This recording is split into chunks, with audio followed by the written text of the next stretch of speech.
Hello and welcome to another episode of Political Agenda with me, PJ Thum, brought to you by New Narrative.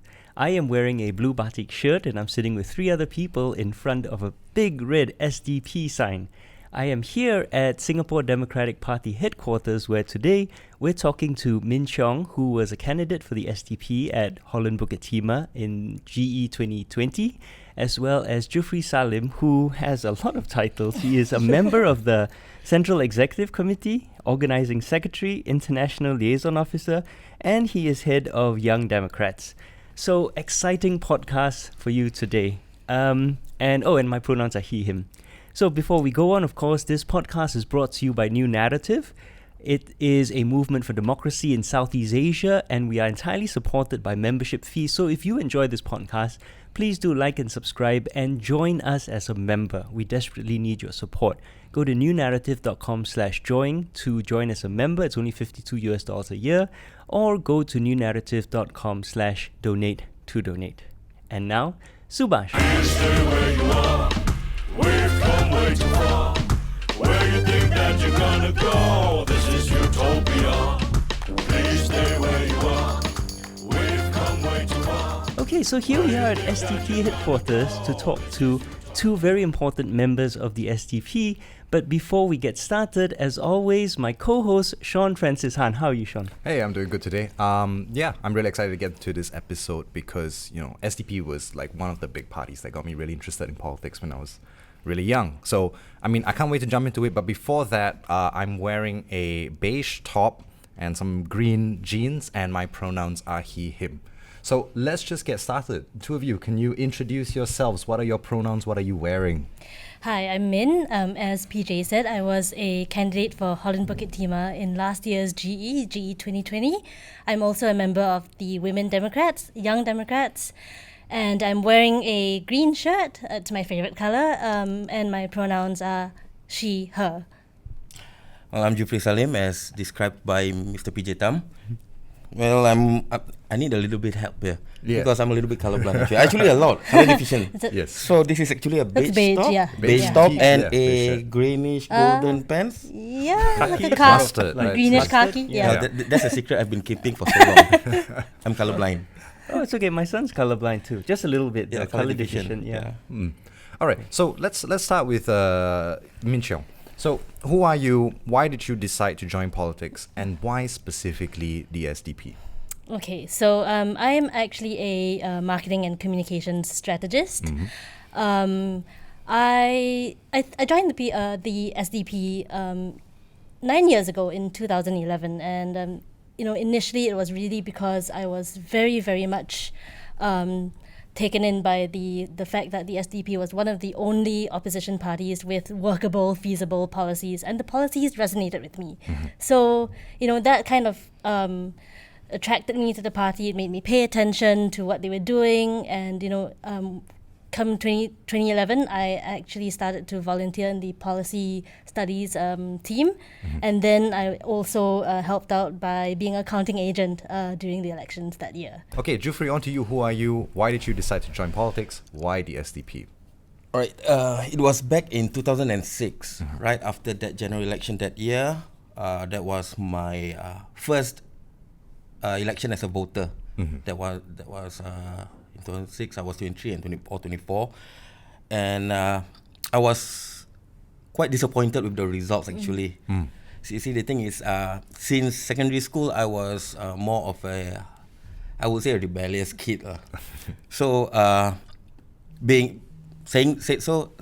was like, definitely I voted for the opposition, and when the result came out, I did more research on the political parties of Singapore, and I stumbled upon SDP. And we all, I grew up watching the news with Dr. Chee Soon Juan almost every month on TV, on the news, like his Some sort of evil man. Or yeah, you mean that's like what the they way the news portrayed him paint- as when he did his hunger strike. Yeah. And then after that, the Tudong issue with Right. our former chairman, Mr. Gandiam Balam. So I did a research, and when I read their core values, the party's core value, I was interested because it resonated with who I am, I believe, because I'm seeking for equal opportunities. Yes. I seek for social justice, and also, of course, being compassionate towards the oppressed.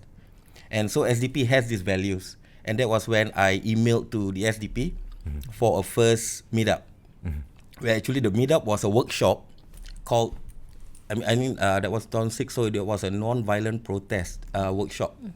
SDP actually did workshops such as this. Nice.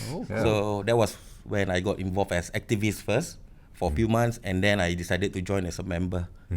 So yeah, that what got me into SDP, and of course the feeling of accepted. SDP is more like a family to me now, even back then. Yeah. If actually, can I follow up on that? Because I'm very interested in the fact that you brought up core values. What would you, the both of you, articulate as, how would you describe the core values of the SDP? I think it centers a lot on equality, and compassion. So I think these two attributes are very, very central to the party in how policies are framed, in how we conduct ourselves. I share Jufri's sentiment that it's also like a really big family. There's a lot of open discussion and debate. There's a lot of room for different opinion, which I really appreciate. And no matter who you are in the party, you are listened to. Your views are taken into account, and I think that's really important. Yeah. Well, that's really interesting, and I think we'd like to come back to that later about sort of internal party democracy, decision making. But compassion is something that actually I feel distinguishes the SDP. I don't think any of the other parties really focus on compassion the way that you do. And how would you describe compassion in the Singapore context, especially given that we're a country which is, I think, a bit notorious for being very harsh and unforgiving, right? So, what can you talk a bit more about compassion? I think, in our society, people want to be compassionate, and they want to obviously experience compassion from from the community around them. But I think a lot of people are quite mired in their own lives. The Singaporean lifestyle is one that's really hectic. You go to work. You are, expected to, bring home the bacon. Right. We're kind of expected to be productive citizens, right? That's what the government always frames it as, productive citizens. Yeah. But that means you got to work yourself like mad in order to feel like you have a place in Singapore. Yeah. So can you give an example how the SDP would want to change that already just being as part of the opposition, is there any way to push back against that? But also something you'd like to do if you ever got into power? I think a lot of it is raising awareness, just reminding people that, being empathetic and compassionate isn't a weakness. And in fact, it strengthens society rather than takes away from it. Because I think the Singaporean mindset is, as you said, it's a lot to do with my idea of my worth and my value is determined by how successful I am. We actually had a discussion about this in within the Young Democrats, actually, about how we should redefine the idea of success, which is really important. And that links to a lot of the policies that the Young Democrats are working on: mental health, climate change, egalitarian society. So with all these policies that we're working on as well, it's our way of contributing to the conversation and to develop frameworks that people can, work with and examine. Right. So following up, Jufri, could you maybe tell us what some of these policies that the Young Democrats are working on, and maybe give us some examples of the things you'd like to do? All right. Previously, we just released the climate change paper actually sometime last year, and we are redoing that. To keep us updated with the current issue on climate change in Singapore. For example, like the Clementi Forest, the Bukit Batok Forest. So we are updating the policy as time goes by.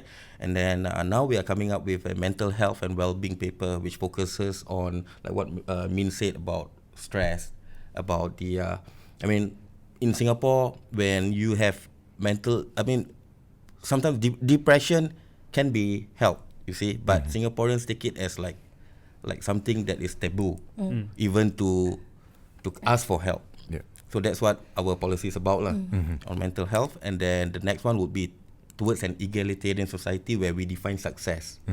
Yeah, not through your assets or the dollars and cents, but more you as a person. Right. How So- you define success. So I want to jump in here and just ask, right? What is the function or purpose of Young Democrats? I'm supposing that's the youth wing of the party, right? What is that for? What do you hope to achieve with that? And what's the relationship of the youth wing, the Young Democrats, to the party as a whole? All right. The Young Democrats was formed in 2001. Back then, it was started as a, I would say, in my own personal opinion, it's like a training plant, if you will. Okay. All right, to nurture and train our young members and volunteers, to help them gain their confidence, build leadership qualities in them, Yeah. and then from there we will identify potential leaders for the future of the party. Okay. And also, And by leaders, you mean like candidates to field? no, No. you see, the thing is the dynamics of the party. We don't see candidates as the leaders of the party. All right. Okay. Our party runs in a different dynamic.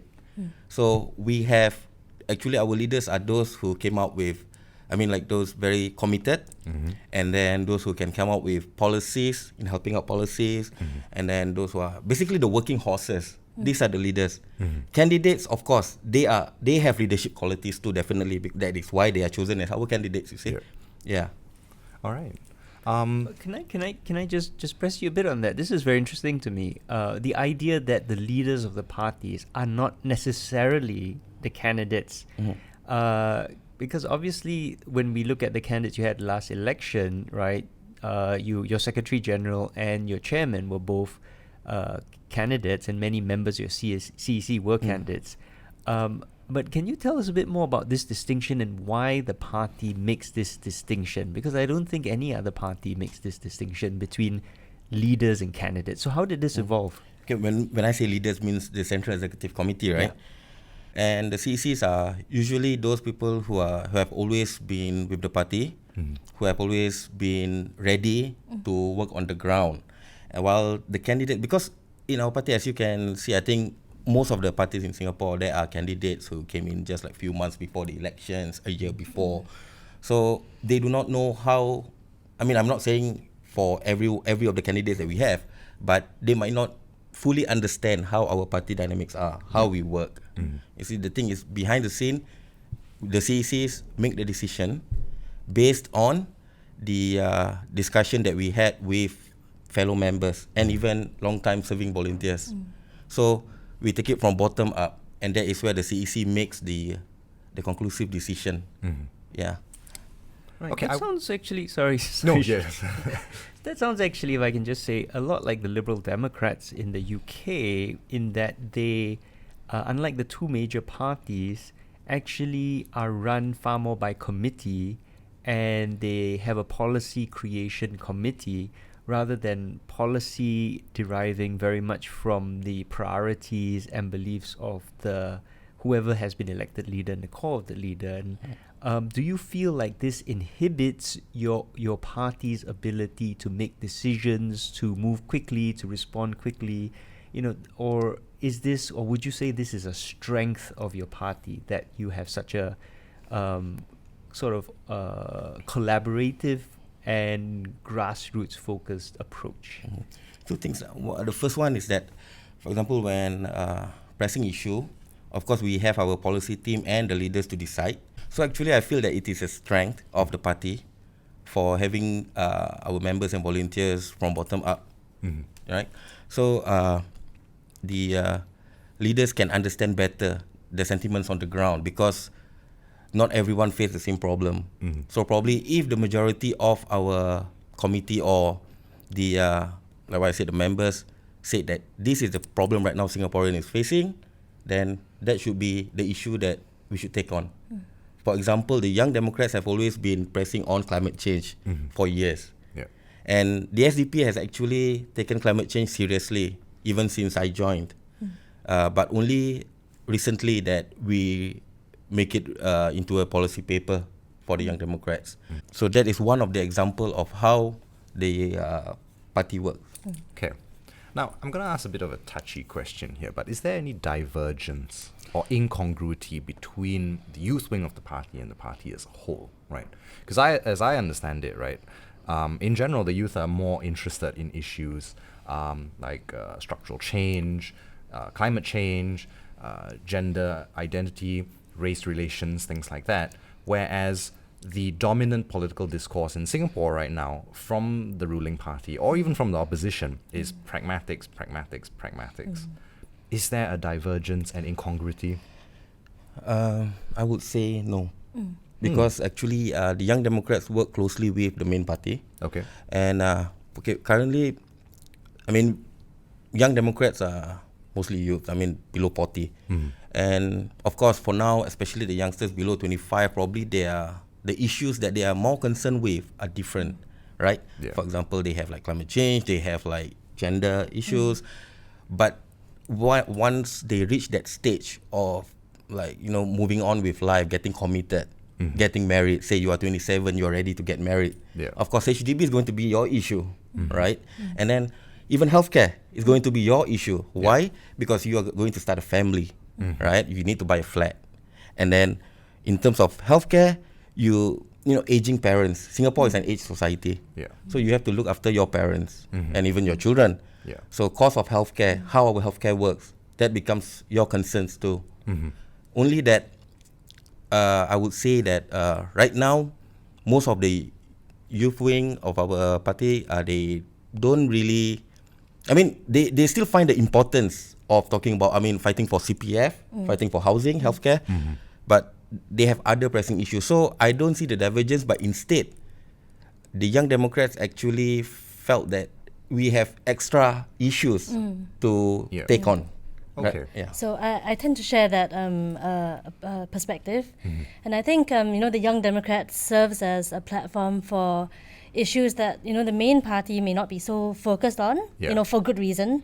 But the Young Democrats then bring up issues that are definitely going to be relevant to that category or that demographic of people, because like Jufri said, when you're living the life, you experience the issues, and then it becomes important to you to raise certain concerns. So I don't see it as a divergence. I see it as very complementary functions that the Young Democrats fulfill in terms of the entire policy ecosystem in SDP. Okay. I want to push a little bit on that, right? So it sounds like there are a core set of issues that the party wants to deal with. And then the Young Democrats are there to raise peripheral issues. Is that sort of what you're getting at? I don't think it's like peripheral in that sense, but it's I would say there are issues that surround, peripheral in the sense that they surround the main issues. Yes. That the party is definitely more focused on a national level. But the Young Democrats, I think, talk a lot about equally important matters, equally important issues, from a very genuine perspective of being in that group of people and knowing exactly what it is that particular community is going to be experiencing. Yeah. So when we say peripheral, I don't think there should be a context of those issues not being as important, but peripheral in the sense that they support the main issues. And from the same ideological perspective. Okay, I'll put it this way. So, I think if I or a friend or somebody that I knew wanted to join the youth wing, right, is there going to be a sense, or will they get this sense that the ideas that they espouse, the ideas that they fight for and that they research and they do work on, are going to make it into the main party's core central concerns? Because I'm sure a party can't be concerned about every issue in the world. They have to take on a particular slant. Yeah. But, would somebody who wanted to join the youth wing get that assurance that this would be a priority of the main party and that it wouldn't just kind of be veered towards a language or a logic of pragmatics? I mean, I think, if you look at the example of climate change, right, and the fact that the party, formulated an actual policy around it, and that was an initiative that was put forth by the Young Democrats. I think it shows that there's a definite commitment, from the CEC and from the party's leadership, that if there's an issue that is important, that is framed and discussed in a way that is sensible, and there is room for a policy to be developed around it, then definitely the leadership is going to listen. And a lot of initiatives have sprung forth from the Young Democrats. So I think there is an assurance that if it is an important issue, and even if it's the Young Democrats that are fronting it, the party is definitely going to support that. Yeah, I would reiterate what Min Chong said. It's actually true what she said. You see, the thing is, when, for example, a Young Democrat raised a concern, it's up to the CEC will decide if this is really a matter that really needs to be addressed in terms of to the public. So by that, like for example, our mental health paper. So we saw the concern on that. Whereas the main party was focusing on CPF issues, healthcare, housing. Whereas for us, it's more on mental health. It's more on your well-being. So that is when the party adopt our idea and allow us to come up with the paper. Okay. So I mean, I'll come on and say where the question is coming from, the impetus where it's coming from, right? Is when I was young, I was really, really interested in the SDP. I bought the books, I got the flags line and everything. Like, I was really into it. Because for me, the SDP stood for this figure or this icon of democracy, right? Of human rights, of the bigger abstract issues that I wanted to see represented, but that no other party would. But echoing PJ, and I'm going to throw it over to PJ in a bit, echoing PJ here, it seemed that the party over time became more and more entrenched or went deeper into this language and logic of pragmatics, bread and butter, everyday kind of issues. And I think, the culmination of it was the latest video where Dr. Chi was talking about certain infrastructure, how he did not like the infrastructure. And I thought that was a far cry away from the thing that got me so riled up 5, 10, 15 years ago, right? So if you look at the history of the SDP and the kind of things that were being done by Dr. Chi in the 90s, they were very inspiring to a generation of Singaporeans, right? And I suppose very polarizing, right? So it's good and bad. But with, I think, contextualizing it in the broader political change, the success of the Workers' Party, especially since 2011, seems to have dragged all the other opposition parties towards taking this far more, I hate the word pragmatic, right? Because pragmatic is simply, let's do what already is being done. Let's do what's easiest, right? It's not good or bad. It's just, in some ways, very, lazy in some ways. But I'd say a far more focus on local issues, bread and butter issues, town council issues, which is also part of the trap that the PAP wants opposition parties to focus on, because the PAP can always win on local issues. It has all the money. It has, it controls the government and it influences the civil service. If you look at the upgrading funds and how little went to Hougang Aljunied Town Council, and so on and so forth, right? So it feels like the SDP has changed at least its focus. We see all these videos and photos of Dr. Chi walking on Bukit Batok, pointing at, here's a broken drain, right? What is this irresponsible locking up of firefighting equipment, and so on and so forth. So has there been a shift in the SDP's overall vision from, liberal democracy, standing up for human rights, civil rights, to this far more local, pragmatic, and bread and butter focus? For me, I've been with the party for 13 years, 14 years now, 14, 15 years. I don't see the change, actually. We are still the same SDP that you all know. It is still led by the same Dr. Chi Soon Juan. It is still the same one, I can assure you that. It's only that we it's not a change of tactics even. It's actually an additional tactics from our arsenal. all right. You see, the thing is, we still talk about national issues. We still come up with policies that invokes the minds of the people about national issues. But when he, for example, when Dr. Chee Soon Juan talk about the broken drain, the unsheltered walkways, right? It's just basically for him to get connected with the residents, the electorate at his constituency. So to me, it's a plus Right. for the party. So this is additional work actually.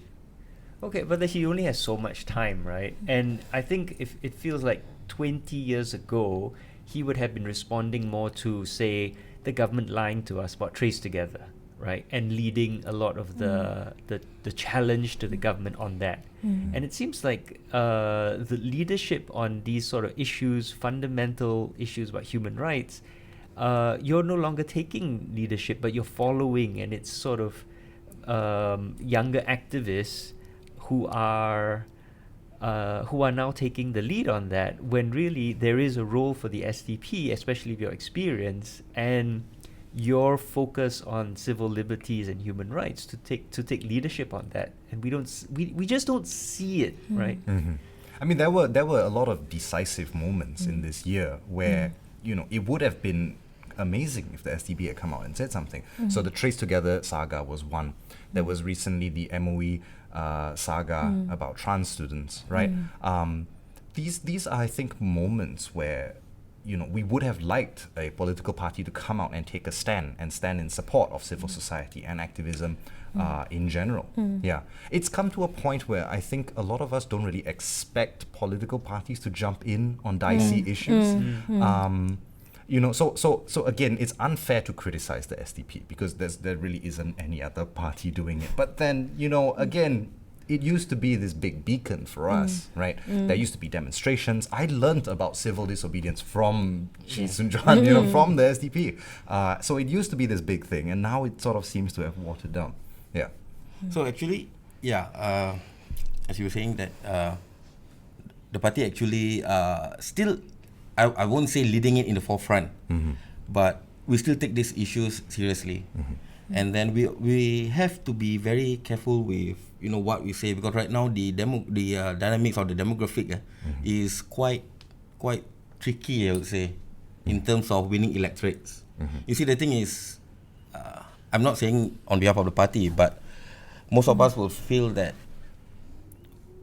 the party needs to win a seat in parliament for us to at least have a voice in parliament, to be more credible as an opposition party. So currently, maybe what you can see is that the swing from one angle to another angle, where we focus more on municipal issues, is actually to win the hearts of the heartlanders or the voters, electorates. At the same time, like what you said about the Trace Together issue, I believe we have came up with a statement on our social media. Even Dr. Chee Soon Juan have said on his own personal page. So it's only that we have to be very careful in what we are dealing with. So I would say that we are still the same SDP. It's only that, like what I said, we are taking additional strategy in our arsenal. Just that's about it. Yeah. Okay. So I'm not going to keep pressing you on this issue, right? But I guess I just want once and for all to just ask, right? Can you state unequivocally that SDP is the party of civil society, human rights, liberal democracy?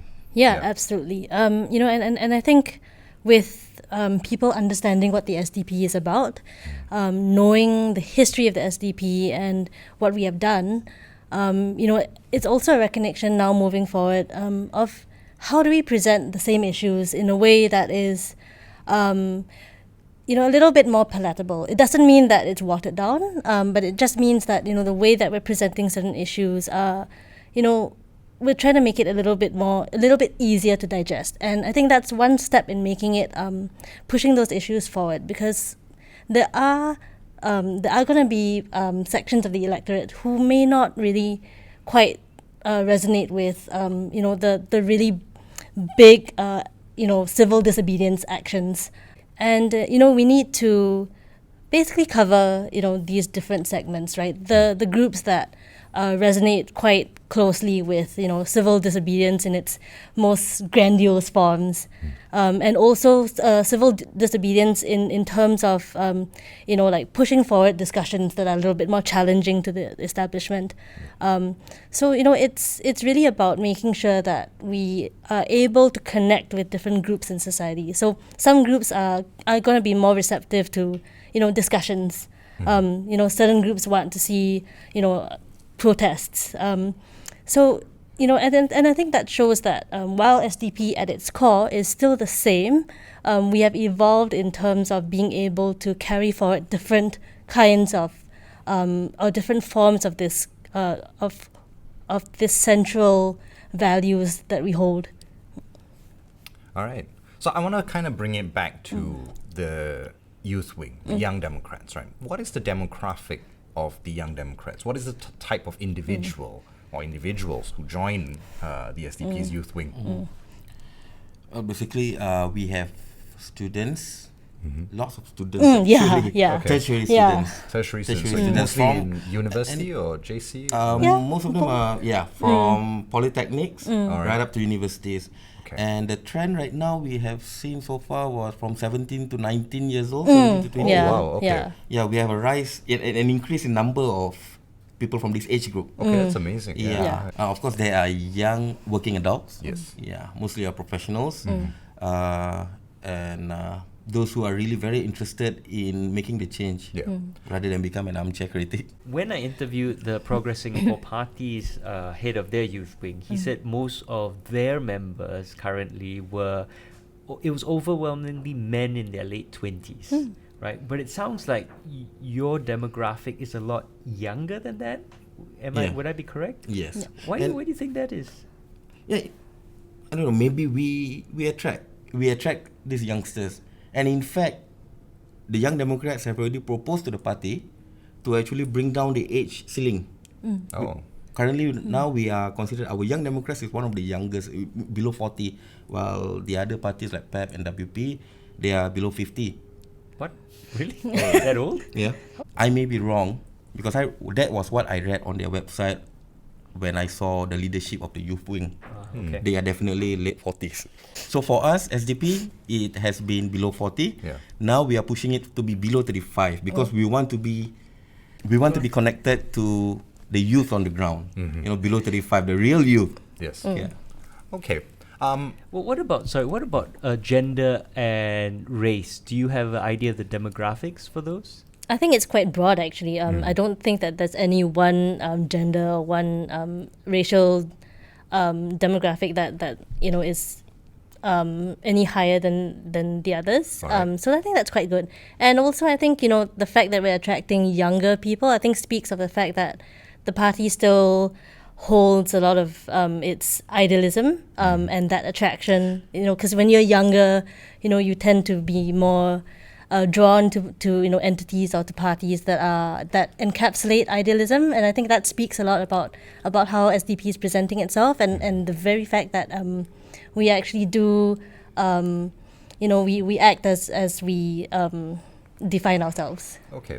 So just to reiterate that, gender-wise, there's an even or more or less even Yeah, I split, would say men and so. women. Wow. Yeah. Okay, that's Yeah. quite fantastic. Okay, I guess, is there a central concern or theme that the Young Democrats or the members of the Young Democrats seem to have, or a tendency that they move towards, or are the issues that they raise really diverse? I would say they're quite diverse. Definitely, mental health has been a very, very central concern. Okay. With a lot of young people becoming more aware about mental health issues, and becoming more open about discussing about these issues, it's definitely something that they are, we have been bringing up quite a lot, and that we want to address. And also talking, about, a more equal society. Generally across different kinds of issues, and I think equality is something that the youth want to see, and the party definitely stands for. How we are approaching equality is to really just look at all the different types of issues that each member would be bringing up. It could be around like economic equality, social equality, and so on and so forth. So, but these are the two. We would say these are the two most pressing issues, I think, in the Young Democrats. Wonderful. So how do most of your members find out or get involved with the youth wing? Do you have sort of data on that? Like, what is it that pushes these 17, 19-year-olds? I'm still very amazed by that. But what pushes them to join the party? We don't have the concrete data, but I would say that probably our social media presence. Yeah. Okay. And probably still the star power of Dr. Chee Soon Juan. Well, and Dr. Paul. Oh, of course, yes, Yeah. yes. And it's true, Dr. Paul is now becoming more popular with the Yeah. youth. Can I ask, can you give me an example, for example? Like what I'm curious about is you talked about an issue of importance to Young Democrats being sort of promoted, pushed forward within the party to the point where the party then recognizes it, takes a stand on it, puts out paper on it. What is this process like? Do you have meetings, open meetings, where you have like a town hall, or is it more of a sort of discussion group?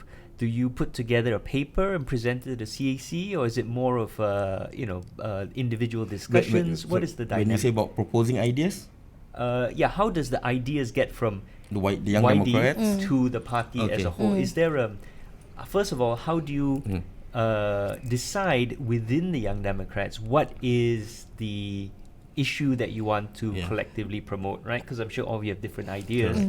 So what is the process within that? And then how do you surface it to the main party and ensure the main party then takes you seriously and turns it into policy? Okay, I'll take this first. So we will have our monthly Young Democrats meeting, right, with issues and all. And then once we finalize a few issues that we want to raise, and then I'll be the bridge to the CEC, because I'm a CEC member, right? So I'll bring the proposal, one or two, and then the CEC will discuss and will let me know if it's approved or not. And then I'll go back to the Young Democrats, and then we'll arrange a so-called town hall meeting with the leaders and the Young Democrats. That's where we discuss further on that issue. Right. So which is there an issue that you can point to as successfully being turned into a party issue because of this process? Was it like climate change you mentioned? Climate change, mental health, and even our egalitarian. Even, in fact, probably next week, right? We have an inter-party online forum. We invited a few opposition parties, and in fact, we invited PAP as well. Right. Yeah. Right. But you know the answer, right?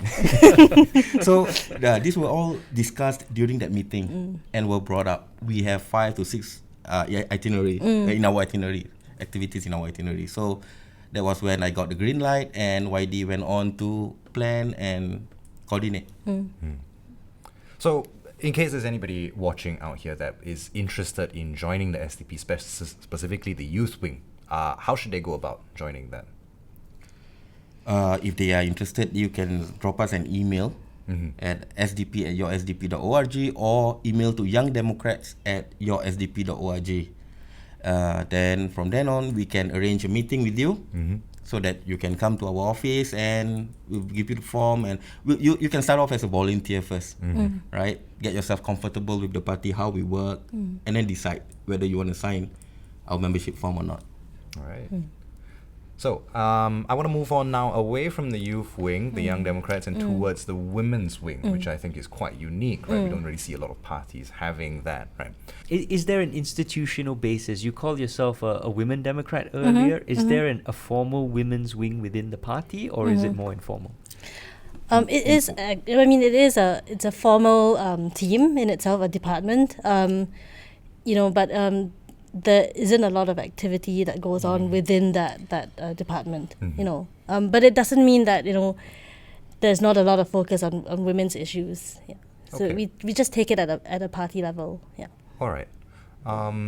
So I guess why is there not? You said there's not a lot of activity. So it's just because you deal with it as a party rather than as a specific group of women Democrats. Yeah. It's something that everybody shares Yes. in the discussion. Yes. Yeah. Okay.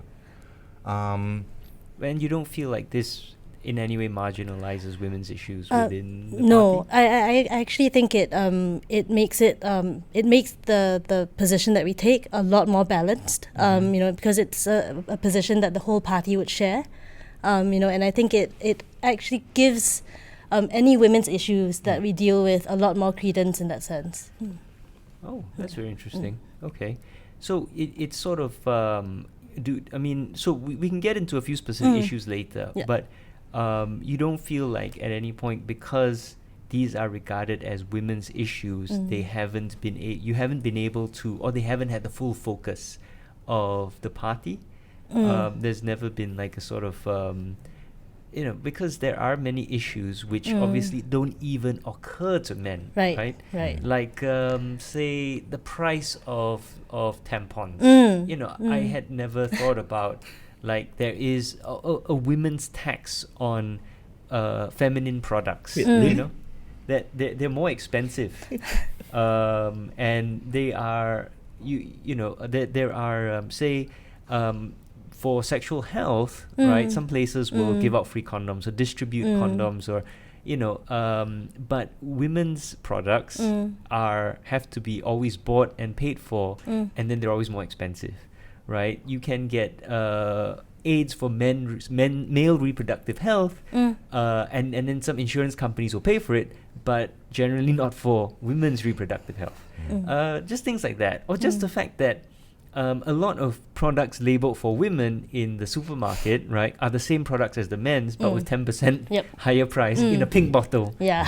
So like that's the problem. As men, we have a complete blind spot. And now your party, just your previous party chair was a woman, right? And so you have had a history of having strong, really well qualified women candidates, but the lack of a formal organization, for a structure for women, I'm just very curious. You really don't feel like it sort of marginalizes women's issues? Like, have you ever brought up an issue that was very specific to women, and how did that go? So personally, I haven't. But I think if you're looking at the way the party approaches different groups and communities that might be marginalized, we do it in a way that's very balanced. So, as much as women might be marginalized in certain circumstances, there are also other communities that are going to be marginalized in other circumstances. So the way the party deals with it is, let's look at what's important, and let's look at, each community in a way that is the most equanimous. And I think this is a really good, to me, it's a really good way of looking at, the communities and issues that need our attention. And I understand that, women's issues are of concern to many people, and definitely to women.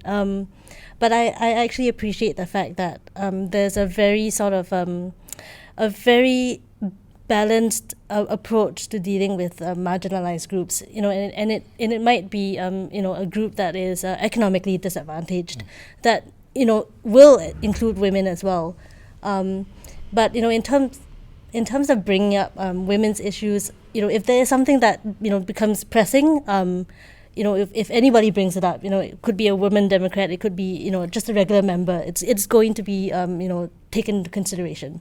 Okay. Yeah. Can I add? Oh yeah, sure. Because in 2019 we released an economic paper which actually also touched on women's issue. All right. For example, when a mother apply for a job, you see the thing is, in the job interview, in the application form, they will ask whether do you have plans to have a kid in future, in 6 months.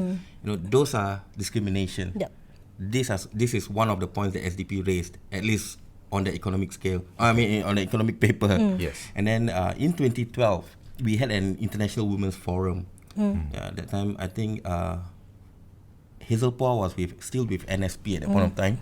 And then we had several, I think Dana Lam from AWARE, she was there. And from SDP panels were Ms. Chi Seok Chin and Suraya Akbar, my wife. She's also part of the women's wing. And actually, I still remembered when Suraya actually raised a concern about women's issue, about baby bonuses for single unwed moms. At that point of time, no baby bonus for unwed moms, but now they do, right? So the media doesn't pick that up and say that this was SDP's idea, but they only say that after, I think, was it Rahayu who said that in 2015 GE, then it happened. Yeah. Okay, before we go on with women's issues, I just want to pick up. I'm still very curious about this idea that you approach these issues in a very egalitarian way, right? So can I ask about the other sort of minority group represented here, which is Malay/Muslims?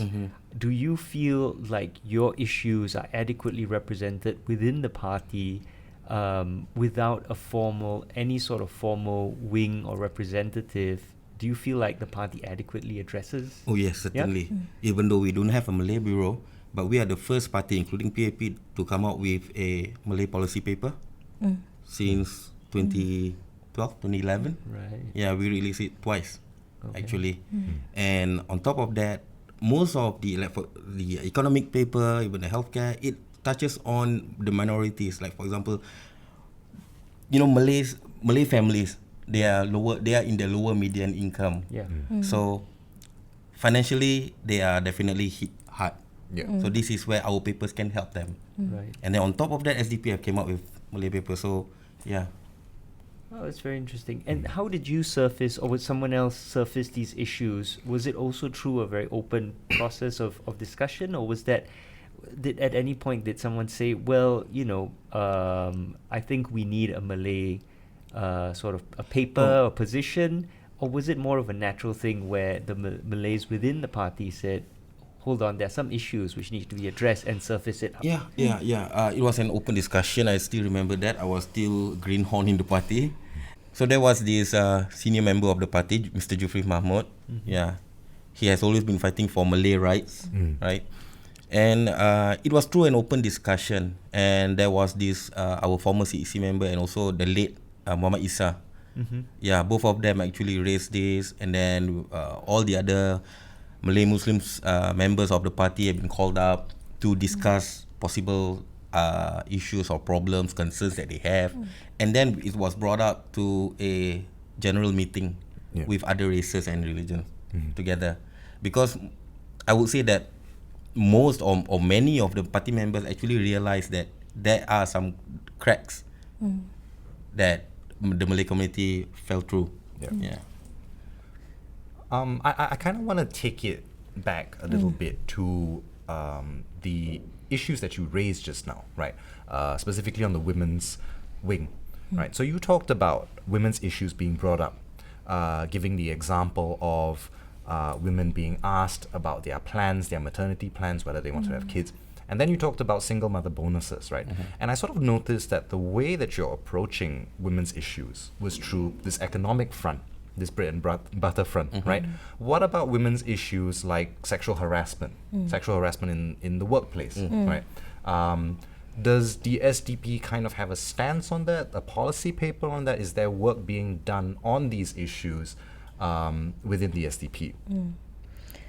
So currently, no. We're not focusing specifically on sexual harassment in the workplace, but we are very concerned about workplace harassment in general, of which, of course, women are a part of that, right? So I actually spoke about this issue in my pre-election rally in 2019. We talked about workplace harassment. And we know the statistics about 25% of Singaporeans feel that they have been in some way bullied in the workplace. We have about 32%, I think, of people that feel that they have been made to feel uncomfortable in the workplace, and this could also include women suffering from sexual harassment. And there's another group of people, I think about 44%, that feel that they are under tremendous pressure and stress in the workplace. So all of this, I think, comes together, in under this broad umbrella of workplace harassment. Okay. Yeah. But it seems to disproportionately affect women, right? And even bringing it outside of the workplace. NUS and NTU are going nuts with sexual harassment scandals. It seems like a pandemic at this point, right? So not only do we not have the barriers and the checks and balances in place at the workplace to prevent sexual harassment, to prevent gender violence. This is happening in the university as well. And now MOE has even shown that it may as well be happening in our schools, right? So it seems like a massive issue. I'm kind of wondering why that's not being targeted directly and head on. Especially since the PAP government refuses to ratify the relevant International Labour Organization document about sexual harassment at work. Yep. Why? I don't know, because this puts us in a tiny minority. Yeah, globally. 1 in 6 countries, I think. Yeah. So to go back to Sean's question, right? Why not target that, Darren? No, I mean, and I think this, this ILO convention, it doesn't just focus on women's sexual harassment of women in the workplace. It talks about fair, equitable treatment across every single person who's in the workforce. So and I'm personally very much in favor of the Singapore government signing that convention, ratifying it and making sure that we have the regulatory structures in place, and we're able to enforce those regulations and enforce our position on what makes a workplace fair.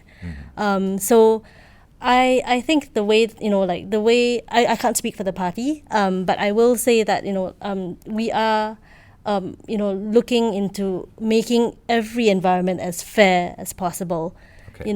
So where the workplace is concerned, I think yes, as personally, I would like to see the government sign this, and I want to see TAFEP have more teeth, have more enforcement powers, right?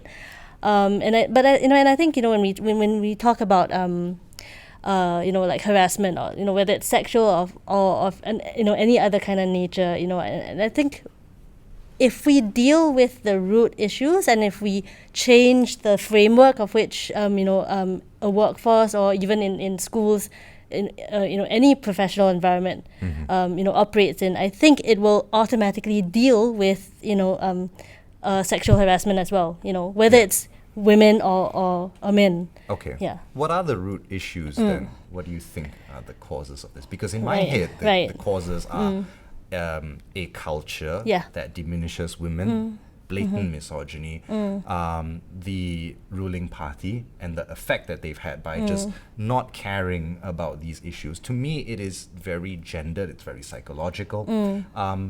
And it's something that you can't really begin to tackle by saying we want every space to be a nice space, right? This is a very specific, particular issue. So what are these root causes, and how is the SDP going about addressing them?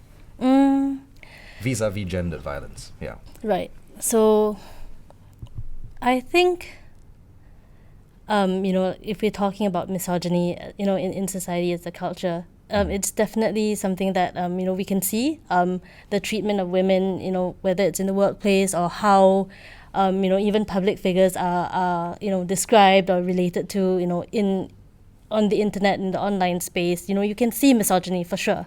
But I think it actually speaks to a general culture of decency. And I think a lot of it is people just. I think it's easy to target women, because, of certain cultural representations in the media, for example.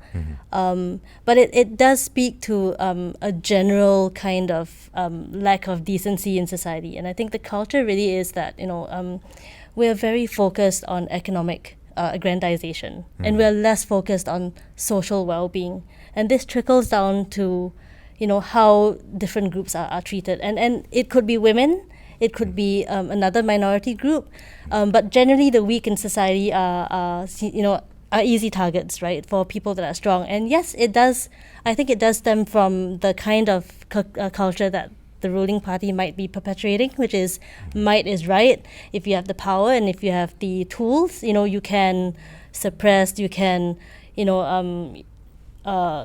can push your own agenda forward, at the expense of another group that may not have the same kind of tools to stand up for themselves. So I think that is where the cultural origins, I think, affect women. Yeah. So I think a lot has to be done in this space. I would say that my position really is, if we can work on, and I know that's kind of contradictory to where you come from, but I think if we work on society in general, it will trickle down to all these different groups. Okay. Yeah. So what specifically does that look like? Work on society in general. Yeah. So a lot of it I think is and this is something the Young Democrats have talked about a lot, which is how do we redefine like the notion of success? What makes a successful person? Is it like how much money you make? Is it your educational qualifications? And is it and who are you in society? And I think a lot of this is encouraging a more open-minded approach to looking at issues, and I think that also stems from encouraging critical thinking, encouraging open debate, which is something that doesn't really sit well with the establishment, right? We're not able to challenge the establishment without somebody clamping down or suppressing your opinions very often, right? And I think that really just prevents a lot of organic discussion, which is very necessary for the understanding of the other, right? And the understanding of self as well.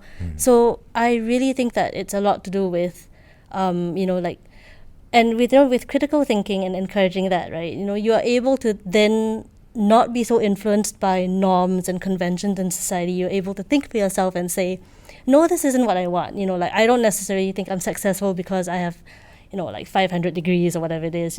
I feel that my value to society is, whatever I want to do, that I see, is meaningful, and I think if we are able to, redefine what success is to ourselves and, what a successful society is, I think that would be very useful. So I think on one level it is to open that kind of discussion, around this issue. And I think also it could really well be even things like we might want to measure what is what kind of metric we use to determine the well-being of our nation. GDP may not be the best singular metric to rely on. It could be the happiness index. So that we can encompass a broader set of values in how we sort of frame and nurture our society. Yeah. Okay, I can get behind that, right? The idea of opening up discussion spaces and tackling the core issues which give rise to these issues. I think on a related note, right? I want to get into the issue of as well migrant spouses, right? It's a very underappreciated issue, right? So 1 in 3 citizen marriages is to a foreigner, and 1 in 5 citizen births is to such a couple, right? And I think this is a fascinating issue because there isn't currently a very clear or defined path to citizenship or permanent resident status, right? And this, of course, disproportionately affects women because they are the spouses who are coming in, right? So I was wondering if the SDP had a position on, finding a concrete or defined path to citizenship for individuals or migrant spouses. Right? I mean, especially also it ties into the unfortunate kind of stereotype that people have of the opposition, which is possibly a bit xenophobic, possibly a bit, kind of closed off and nationalistic. So what is the SDP's stance on this? I don't think we really actually touched on this before. Okay. But when we do our house visits, we do have residents who are of this kind of family. I mean, one is a non-Singaporean, one is a Singaporean. So the thing is, we actually feel that since both of them are working in Singapore, they contribute to the community. Yeah. So there must be some kind of assistance for them to get probably a permanent residentship. Okay. It's also a very sort of racial component to this, right? Because one this whole immigration policy is a black box. There's no guarantee that a foreign spouse can have a pathway to even a long-term visitor pass, which means also lack of access to healthcare, and this means that they have to pay disproportionately more for the healthcare and so on and so forth. But what is sort of, I think, tacitly but not explicitly confirmed is that what is confirmed is that the government wishes to keep our racial mix steady.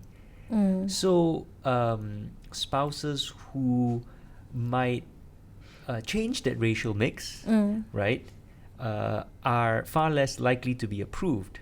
And so this actually intersects a lot with race as well as immigration and gender. And inequality and class, right? So this is, in this one issue, you see so many things here. So I'd be very curious to, when you see SDP's overall position to this, because you're going to have to deal with a lot of very complicated intersecting issues. Yeah. Yeah.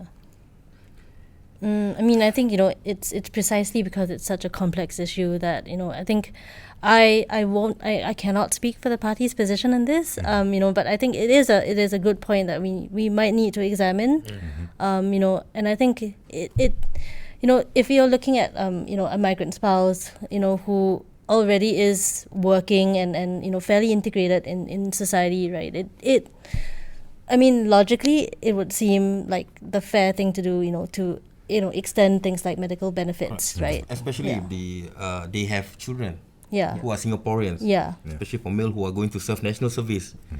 Why not help the family, right? And Maybe we have to touch on this. You see a lot of women who, for example, are in abusive marriages, but because she's a foreigner,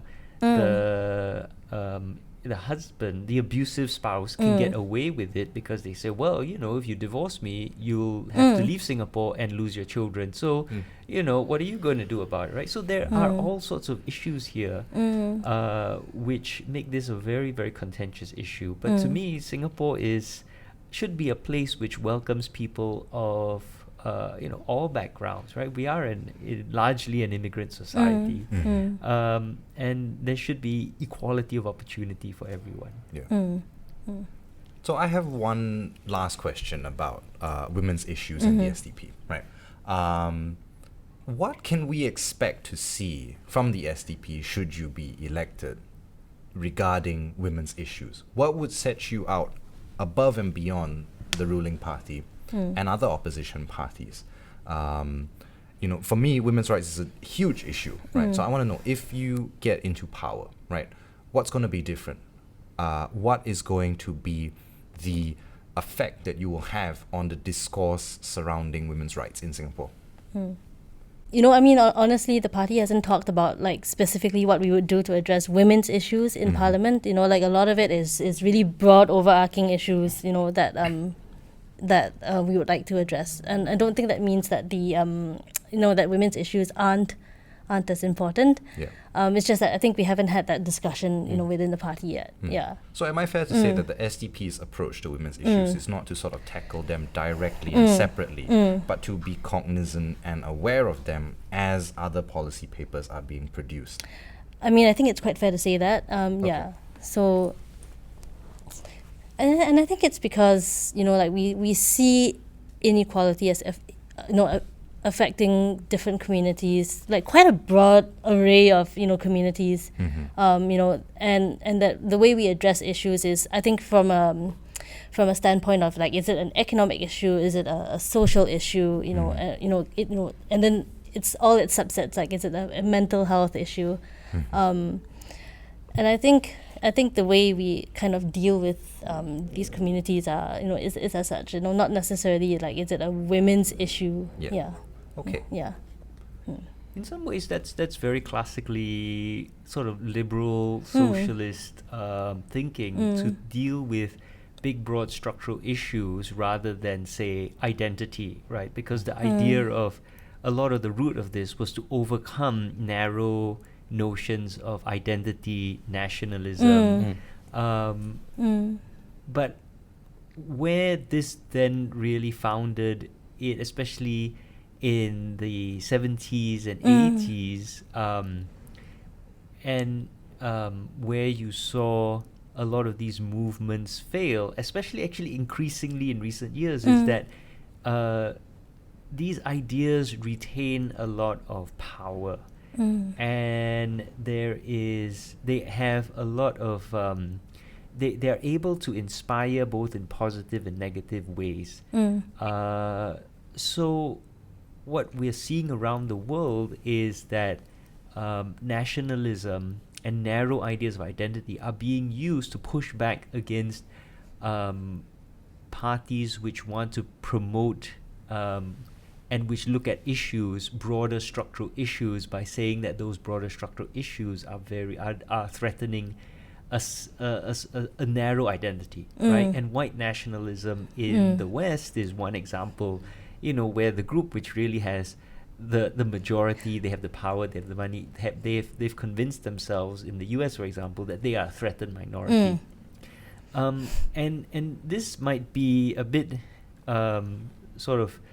too much to ask, but this is why I'm very curious about a party which tries to look at issues structurally, coming up against the problem that these are deep fault lines in Singapore society historically, right? Race, language, and class are sort of the three biggest fault lines historically in Singapore.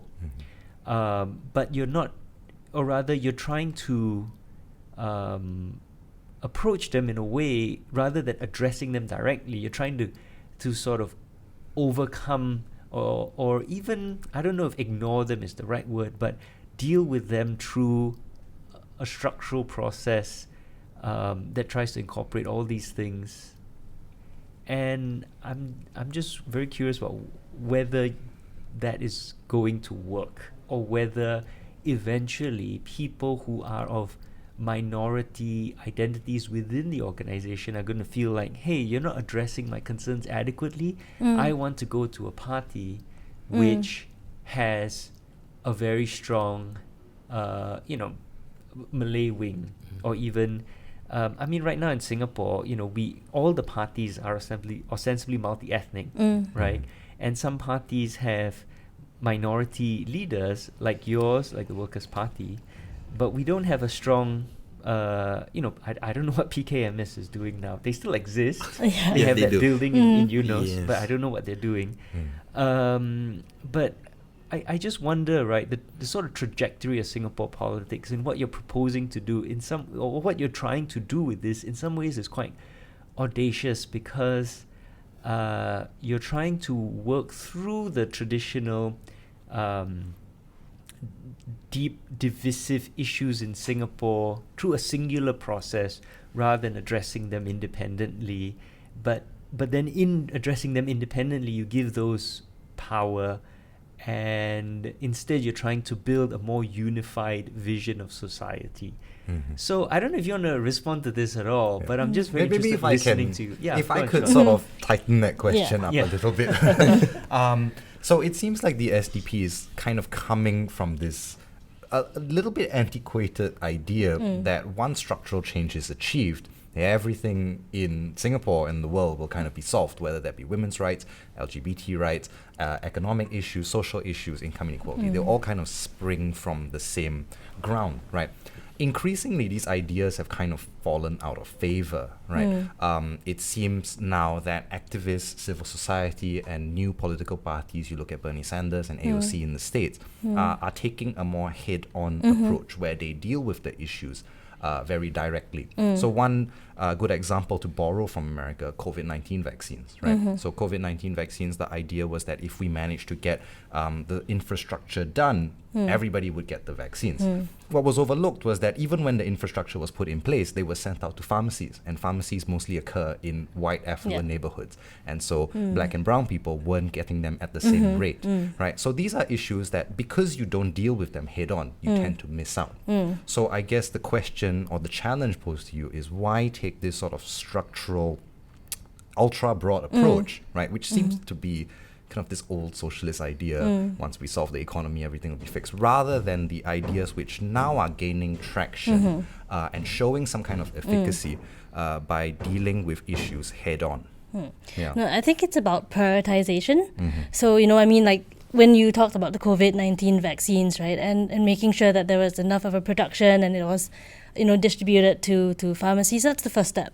So, with that done, it's easier to focus on the next layer of issues, which would be then, okay, so now we know that predominantly these pharmacies are in the more affluent white neighborhoods or cities, and we need to address then how do we move from there to tackle the fact that there's a little bit of a that there's an inequity in who's receiving or who's able to access those vaccines through this means.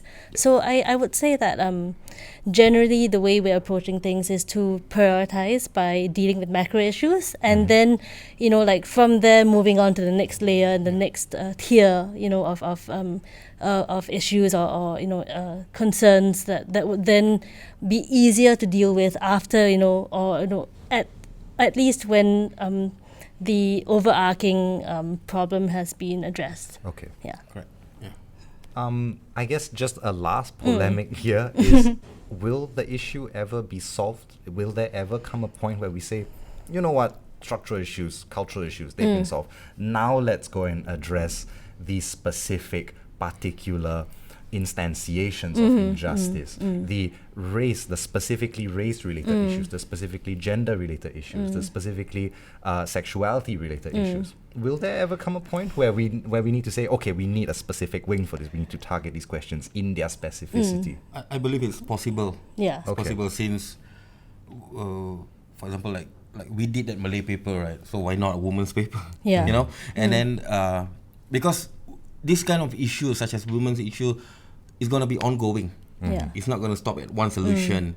So to keep up with the times, so we'll have to keep ourselves updated. So with this, I believe that maybe the women's wing, we can raise it to the leadership. Maybe we can come up with our own women's paper.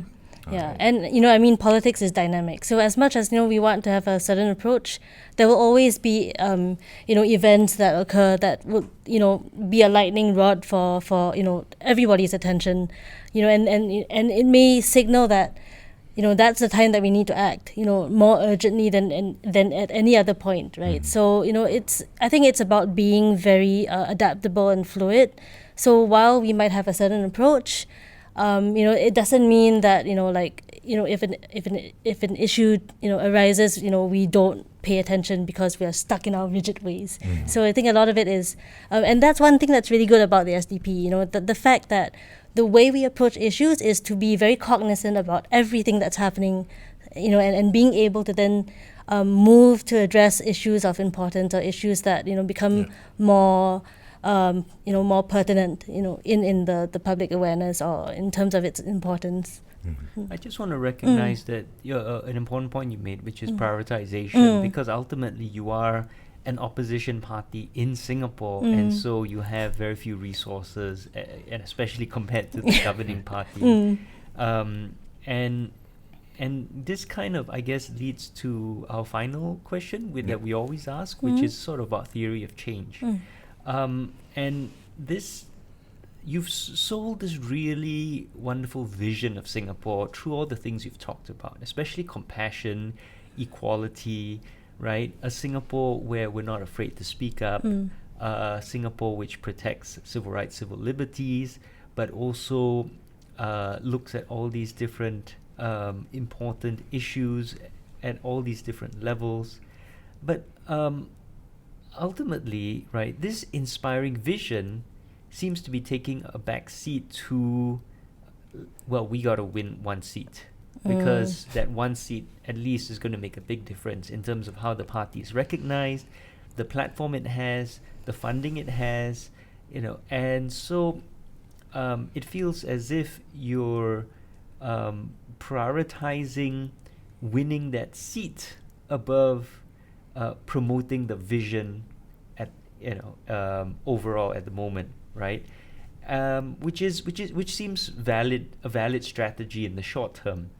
But in the long term, what we're curious about is how you see the role of opposition parties in Singapore. How do opposition parties create change in Singapore outside of Parliament, even without winning a seat, and within Parliament once you win a seat. So yeah, that sort of broader question, right? How do you create positive change even with the limited resources that you have? I think for SDP we have done quite a number of changes fluidly, which the media or maybe the government refused to give us the credit for. For example, we came up with our education paper, and then the government actually did what was written on our paper, which was to do away with streamings and not to have final examinations for. Not to have examinations for primary 1 to primary 2 students. Yeah, and more of like grading through their assignments. Sorry. Gotta go All up over there and again. whack them up. Where is this guy? Stop. Yeah, past 5 o'clock on a Yeah. Saturday, seriously. It's a Okay. Singaporean work ethic. Okay. So For example, we came out of our education. Yeah. Go ahead. So, for example, from our education paper, where we do away with streamings, at least until they are in upper sec, and then we got the primary 1 and primary 2 students to do away with the examinations. Those are some of the examples that we did, which without us in power in Parliament, we still got our way. So are you saying the main role of the opposition really, or at least the way the SDP sees it, your main role right now is to put out these really strong, well-researched ideas and then push for them, and then ultimately the PAP government adopts them and doesn't credit you but takes all the credit for itself, at least through the mainstream media. I mean, if we do some digging, we know you propose it first. Correct. But it's okay because it's for the people, right? And you're okay with that? Because I know Yeah. I mean, I would be very frustrated, Of but it course. must be... And at the back end, we are happy. But the thing is, our objective is to provide for the people, Okay. to give of service. Yeah. So that's our main agenda. Yeah. But does that conflict then with your desire to get into Parliament? Because there's a difference between, okay, I will promote these ideas as an opposition party versus, especially ideas which are not in the mainstream, which the government won't normally consider, and then because you've promoted it, they then are forced to consider it, versus I want to win an election and get at least one seat, so I'm going to try and cater to this community and focus very much locally and try and win this one seat. Are these sort of different strategies? Do they conflict with each other? Is there a tension between them? No. Yeah. I mean, I think each strategy that we work with serves a different purpose. So obviously with putting out policy papers, we really want to encourage discussion in society, right? So like the purpose of a policy paper is not just to propose a framework, but it's also to encourage awareness and discourse and debate. And I think that is something that the SDP stands for quite strongly, which is like to have informed discussions in society so that people can make better decisions. And if the if the government of the day takes on these policies and implements them, all the better for people. The fact that we may not get credit, it's a little bit frustrating. But again, it's really about having at least an opportunity to contribute to the political process. And I think where like focusing on municipal issues is concerned, it's something that our electorate is very much. They need that kind of support as well, and I think they also need to know that. Because of the way our political infrastructure is set up, I think they want to see that an opposition party will be able to serve them at that level as well, as proposed the bigger issues in Parliament. Because we have seen that pattern where voters are actually more concerned about their town councils. And only those who are really hardcore in politics will be bothered with national issues.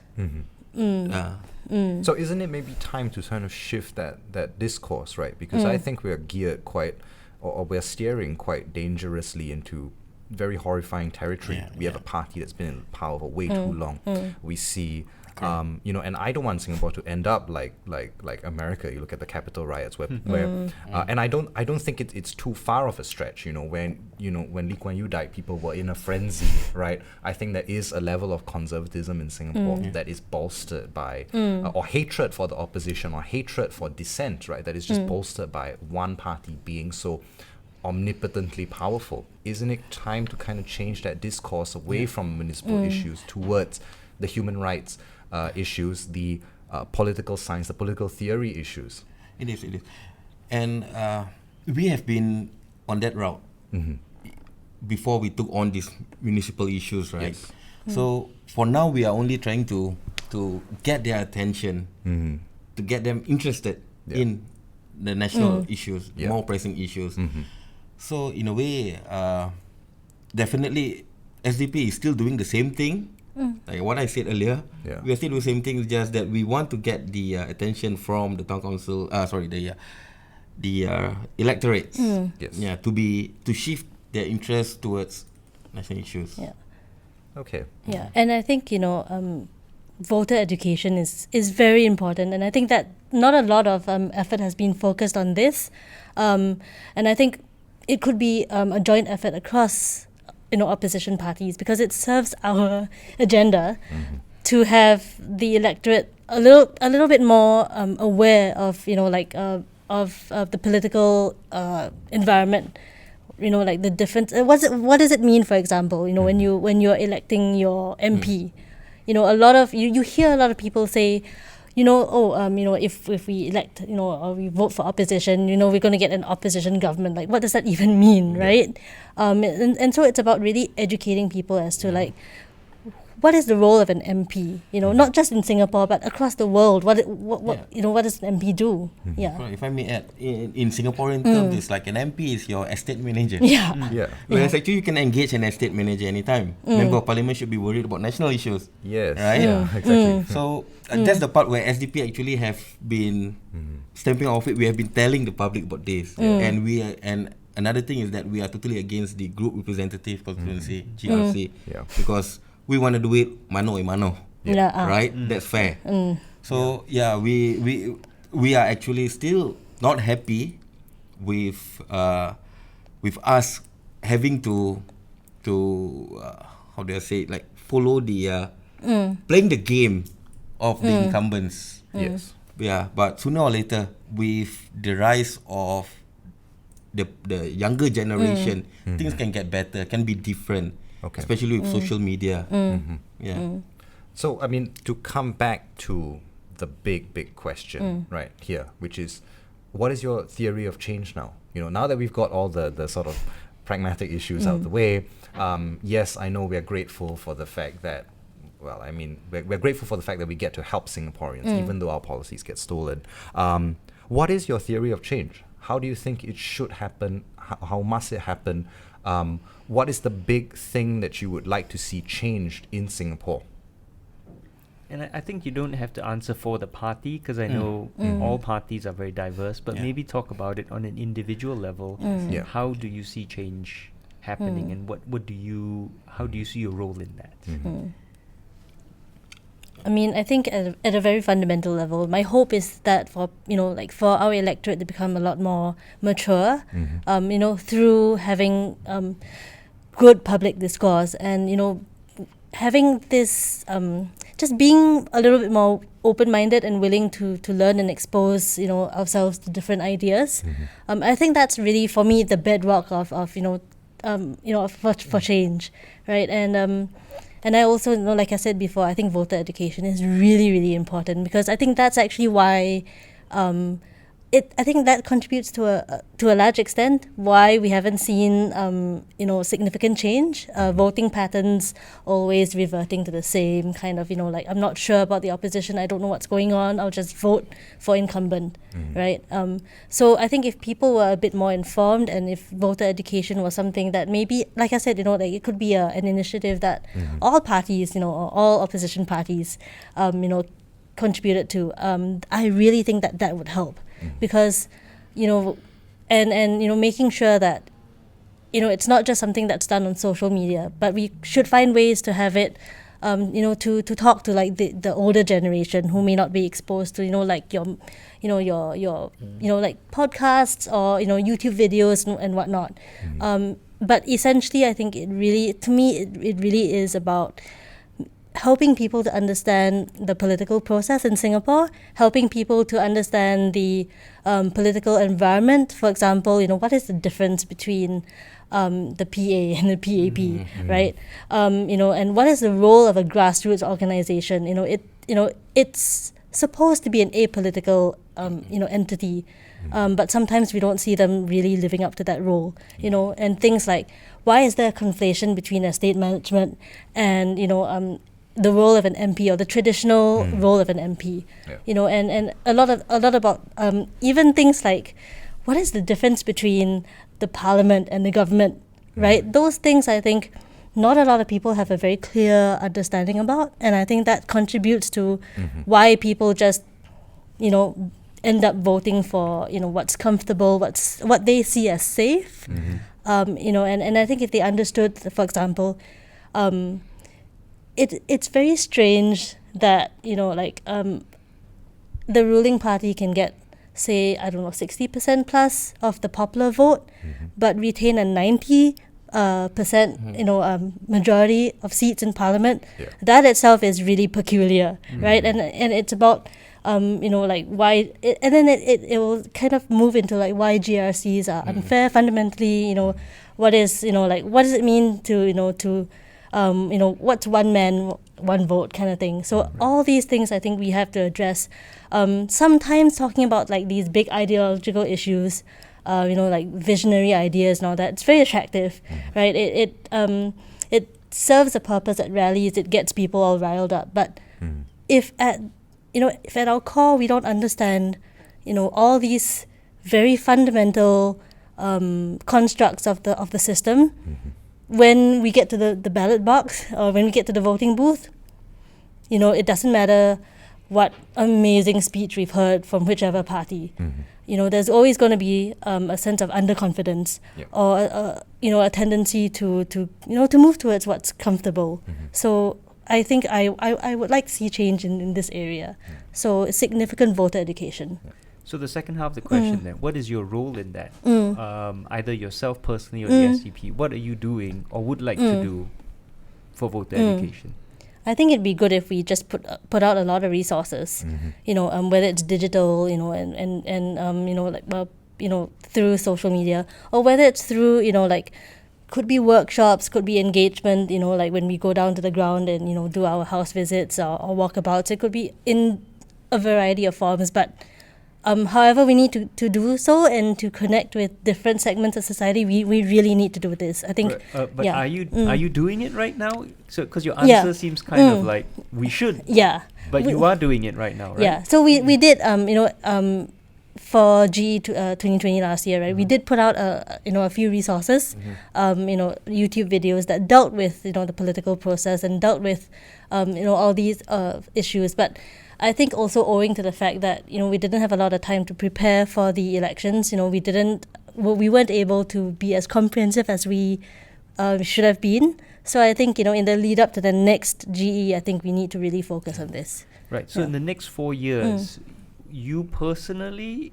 if not the party as a whole, you believe that if we focus on educating voters about these very fundamental issues regarding the institutions, the structures, the nature of our democracy, elections, that would do a huge amount to create change.